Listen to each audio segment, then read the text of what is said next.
നമസ്കാരം.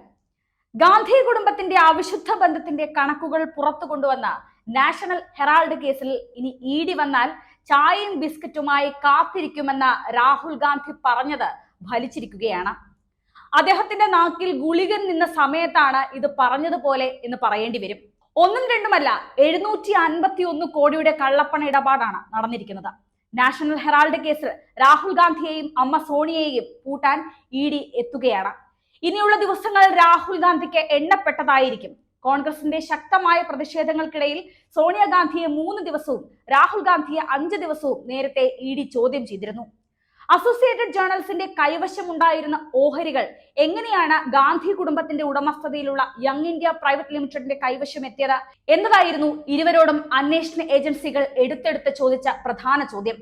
Young India കമ്പനിയിലെ 76% ഓഹരികളുടെ ഉടമകൾ സോണിയാഗാന്ധിയും രാഹുൽ ഗാന്ധിയുമാണ്. അസോസിയേറ്റഡ് ജേർണൽസ് യങ് ഇന്ത്യ ഇടപാടിൽ കള്ളപ്പണ ഇടപാട് നടന്നിട്ടുണ്ടെന്നാണ് ഇഡിയുടെ നിലപാട്. Young India limited, associated journals limited എന്നീ സ്ഥാപനങ്ങളുടെ ഉടമസ്ഥതയിലുള്ള 751.9 കോടിയുടെ സ്വത്തുക്കൾ ഇഡി ഇതിനോടകം കണ്ടുകെട്ടിയിട്ടുണ്ട്. ഏതായാലും നാഷണൽ ഹെറാൾഡ് കേസിൽ രാഹുലിനെ വീണ്ടും ചോദ്യം ചെയ്യാൻ ഇഡി ഒരുങ്ങുന്നുവെന്നാണ് ഇപ്പോൾ പുറത്തുവരുന്ന വാർത്തകൾ. ഹാജരാകാൻ ഇഡി നോട്ടീസ് നൽകിയേക്കുമെന്നും കേസുമായി ബന്ധപ്പെട്ട മറ്റു ചിലരെ കൂടി ചോദ്യം ചെയ്യാൻ ആലോചന നടക്കുന്നുണ്ട് എന്നാണ് ഇപ്പോൾ പുറത്തുവരുന്ന വാർത്തകൾ. എന്നാൽ സോണിയാഗാന്ധിയെ വീണ്ടും ചോദ്യം ചെയ്യുമോ എന്ന കാര്യത്തിൽ ഇതുവരെ വ്യക്തതയില്ല. പക്ഷേ ചോദ്യം ചെയ്തേക്കും എന്ന് തന്നെയാണ് ഇപ്പോൾ പുറത്തുവരുന്ന സൂചന. ബജറ്റ് സമ്മേളന കാലഘട്ടത്തിൽ പാർലമെന്റിൽ നടത്തിയ ചക്രവ്യൂഹ പ്രസംഗത്തിന്റെ പശ്ചാത്തലത്തിൽ ഇഡി തനിക്കെതിരെ റെയ്ഡ് നടത്താൻ പദ്ധതിയിടുന്നതായി രാഹുൽ ഗാന്ധി കഴിഞ്ഞയാഴ്ച പറഞ്ഞിരുന്നു. അങ്ങനെ വന്നാൽ ചായയും ബിസ്ക്കറ്റും തയ്യാറാക്കി അവരെ താൻ കാത്തിരിക്കുകയാണെന്നും അദ്ദേഹം പരിഹസിച്ചുകൊണ്ട് പറഞ്ഞു. എന്നാൽ അത് ഫലിക്കുകയായിരുന്നു. രാഹുൽ ഗാന്ധിക്ക് പുറമെ കേസുമായി ബന്ധപ്പെട്ട മറ്റു ചിലരെ ഒരു വട്ടം കൂടി ചോദ്യം ചെയ്യാൻ ഇഡി ഇപ്പോൾ ആലോചിക്കുന്നുണ്ട് എന്നാണ് സൂചന. കുറ്റപത്രം കോടതിയിൽ സമർപ്പിച്ചാൽ വിചാരണ നടപടികളിലേക്ക് കടക്കും. അറസ്റ്റ് ഉൾപ്പെടെയുള്ള കാര്യങ്ങൾ ഉണ്ടാകും എന്ന കാര്യത്തിൽ സംശയമില്ല.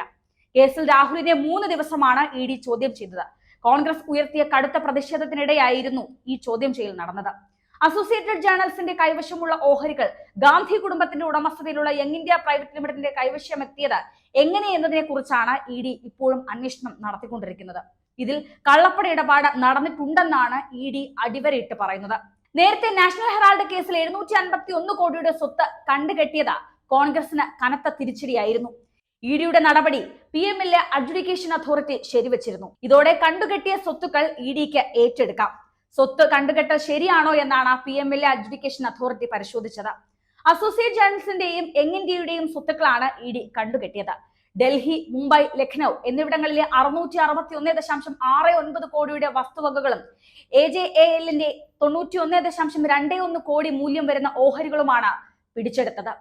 ഏതായാലും പ്രധാനമന്ത്രി കസേര നോട്ടമിട്ടിരിക്കുന്ന രാഹുൽ ഗാന്ധിക്ക് ഇപ്പോഴുണ്ടാകുന്നത് വലിയ തിരിച്ചടിയാണ്.